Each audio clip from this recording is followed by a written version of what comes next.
Welcome to another episode of the Love and Reality Podcast. I am your host, Ricky Valero. On today's episode, I'm going to continue my trek into the world of the Challenge Season 2, Episode 8 of the Challenge USA. Folks, we found out last week's episode that there will no longer be teams, every person for themselves.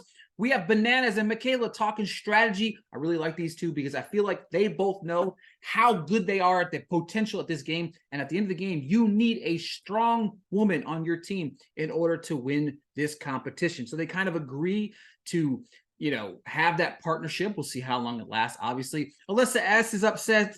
Tyler, he's trying to comfort her and make her all, because Big Brother's slowly dwindling down. And, he wants to tell her that he's got her, but come on, it's game time, folks. That's all we're worried about. Spellunkers is the name of the game. We got 4 heats, 4 players, but you won't be able to see the other people go. The name of the game is this: you will jump off the cliff. Once you jump off the cliff, you'll swim to a buoy. When you see the buoy, you'll swim underwater. Underwater, there's a puzzle. In this puzzle, you'll see a bunch of different names. You'll see things diagonally, backwards, up and down, but the puzzle's a theme. If you figure out what the puzzle theme is, you swim back to this box. In this box, you have to unlock it. Once you unlock it, then you get a flashlight, and then you go and you have to swim to another area into this cave. And then there's another puzzle. You have to figure out the theme of that puzzle. The first person to come back in this heat, one man, one woman, come back in this heat and unlock the chest, win the round. Now, however, whoever does it the fastest time in the 4 heats, the one man and one woman will win the challenge. Once they win the game, once the challenge, they will put up one person for elimination. All right? Here we go. We have first up, we had Tyler. He just this was actually hilarious, right? Decided he's going to go to the lock and just guess. Alyssa S kind of follows suit, and then this entire dynamic, and Fessy was there as well. They decide that they're not going to just figure out what is in this scenario. Like, they're just going to go, I'm going to go figure it out for myself. And then, of course, Cassidy's the only one left. She figured it out, and she doesn't tell them anything. They're all mad because she was like, oh, we'll work together, blah, blah, blah, blah. Fessy, Tyler, and Alyssa both can't figure out what is going on with both of the guys heading back into the water, which is hilarious. Although Cassidy is coming back, she can't figure out the new puzzle, but Fessy comes back and nails it. She's looking at him, looking for help, but he didn't give her the first code, so she didn't help. So Alyssa, Fessy won the first heat. Next battle had Bananas, Michaela, Monte, and Chanel. Bananas is the first to figure it out. He gives them a hint. He says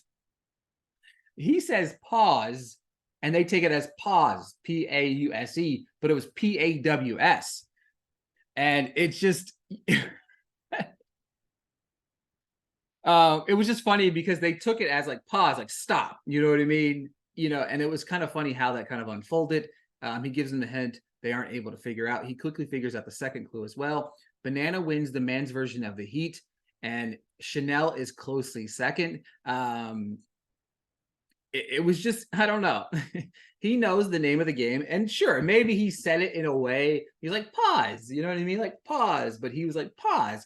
But it was pretty funny. Our next heat, Wes, Michelle, Tori, and Sebastian. Wes figures it out pretty quickly. Everyone thought they were working together, and he tells them to fuck off, which was incredible. I love a strategic player playing a game. Don't get mad. That's the name of the game. Everybody knows each and every week your head is on the chopping block at any given moment, especially now. You're not on a team. You're not playing for a team. You're playing for yourself. So you're playing for yourself in this scenario.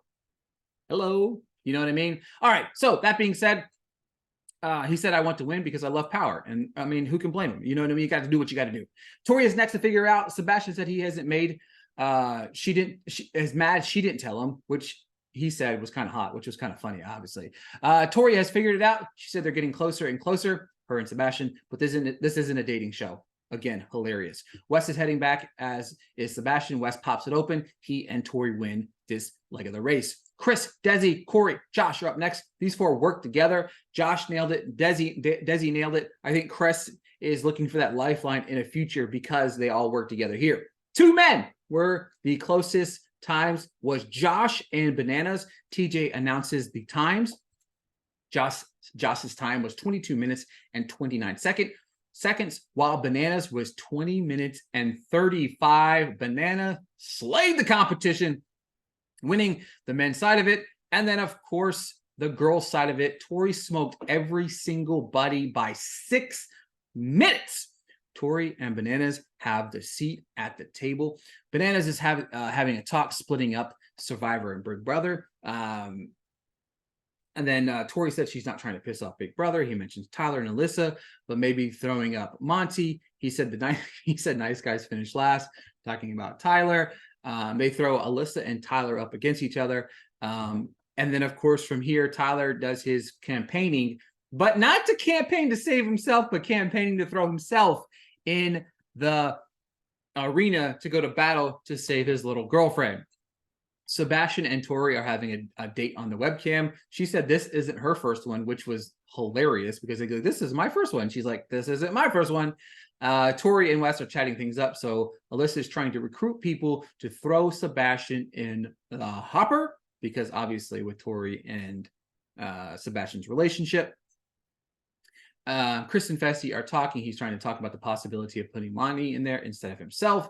It's voting time. Sebastian got a vote. He got 6 of them, like right out the gate. Like this was insane. Cassidy got 1 vote, and it was funny because everybody, including Cassidy, knew who that vote was. It was Wes. Wes couldn't help but chuckle. Monty has 7 votes. Monty said this line has been drawn in the sand because Survivor wants you out. They'll put your name in the hopper. I would have died laughing if he would have pulled Cassidy's name out of the hopper. Like 1 out of 14 votes in there, and it would have been Cassidy. Would have been the funniest thing ever. TJ announces that you only needed 1 vote, and everybody freaked out, but it was a swerve. Monty is up, so it's Monty versus Tyler. This was one of the most intense games I've ever seen in my entire existence. I need to know if like the cast literally sat there and just watched this the entire time because the game was too cool for spool. 2 giant spools, they will be strapped to the spool. They will race to a stack of balls and they have to recreate the pyramid of balls on the spool. But the spool will be moving. Whenever they move, they have to slowly move back and forth the entire time or the balls could the pyramid could potentially fall over. When I tell you, this competition was hard. 16 minutes had gone by. These guys were struggling to get even 1 ball on these things. We had Wes giving some funny commentary, which I highly recommend. Like, I really wish they did more of that. Just the more people honing in on them, giving commentary of what's going on. Around the 30-minute mark, Monty and Tyler had their pyramids fall several times. This seemed, by far this season, obviously this is my first season in the show, by far the hardest that I've seen, like physically, mentally, because mentally you're like, if it keeps falling, I'm just done. I don't want to do anything anymore. I don't want to deal with it. I'm moving on with my life. But Tyler is able to get it complete, but he must get back to hit the buzzer. And every single ball dropped. Monty on the verge of winning. As he's about to hit the buzzer, all the ball drops. I would have just given up. I really would have. 2.5 hours later,